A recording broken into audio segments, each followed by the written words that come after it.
देश की अर्थव्यवस्था और करोड़ों लोन धारकों के लिए आज एक बड़ी खबर सामने आई है। भारतीय रिजर्व बैंक यानी आरबीआई ने अपनी मौद्रिक नीति बैठक में ऐसा फैसला लिया है जिसकी चर्चा पूरे देश में हो रही है। अगर आपके पास होम लोन, कार लोन या पर्सनल लोन है तो ये खबर सीधे आपकी जेब से जुड़ी हुई है। तो आखिर आरबीआई ने क्या फैसला लिया है? क्या ईएमआई कम होगी? क्या बैंक अब सस्ता लोन देंगे? और आम लोगों को कितना फायदा मिलेगा? आइए जानते हैं पूरी जानकारी। सबसे पहले समझते हैं कि रेपो रेट आखिर होता क्या है। रेपो रेट वह ब्याज दर है जिस पर आरबीआई देश के बैंकों को पैसा उधार देता है। जब आरबीआई रेपो रेट में कटौती करता है तो बैंकों के लिए फंड जुटाना सस्ता हो जाता है। इसका फायदा ग्राहकों तक पहुंच सकता है और लोन की ब्याज दरें कम हो सकती है। आरबीआई का यह फैसला ऐसे समय आया है जब देश में महंगाई और आर्थिक विकास दोनों पर लगातार नजर रखी जा रही है।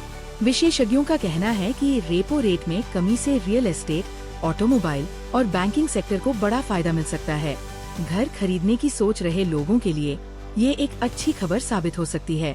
मान लीजिए आपने 30 लाख रुपए का होम लोन लिया है। अगर ब्याज दर में थोड़ी भी कमी आती है तो आपकी मासिक ईएमआई में हजारों रुपए तक की बचत हो सकती है।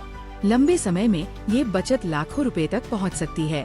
यही वजह है कि आरबीआई के हर रेपो रेट फैसले पर आम जनता से लेकर उद्योग जगत और शेयर बाजार तक की नजर रहती है। फैसले के बाद शेयर बाजार में भी हलचल देखने को मिली। बैंकिंग और वित्तीय कंपनियों के शेयरों में निवेशकों की दिलचस्पी बढ़ी। कई विशेषज्ञ इसे अर्थव्यवस्था के लिए सकारात्मक संकेत मान रहे हैं।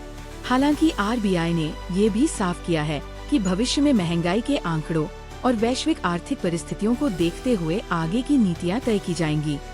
यानी आने वाले महीनों में ब्याज दरों को लेकर और भी बड़े फैसले देखने को मिल सकते हैं। अगर आपका लोन फ्लोटिंग रेट पर है तो बैंक आने वाले समय में ब्याज दरों में बदलाव कर सकते हैं। ऐसे में अपनी बैंकिंग अपडेट पर नजर बनाए रखना बेहद जरूरी है। दोस्तों, आरबीआई का यह फैसला सिर्फ एक आर्थिक घोषणा नहीं है, बल्कि इसका असर करोड़ों परिवारों के बजट, निवेश और भविष्य की योजनाओं पर पड़ने वाला है। अब देखना होगा कि बैंक इस फैसले का फायदा ग्राहकों तक कितनी जल्दी पहुंचाते हैं। आपको क्या लगता है? क्या आरबीआई का यह फैसला आम लोगों के लिए राहत लेकर आएगा? अपनी राय कमेंट में जरूर बताइए। वीडियो पसंद आया हो तो लाइक करें, शेयर करें और चैनल को सब्सक्राइब करना न भूलें। धन्यवाद।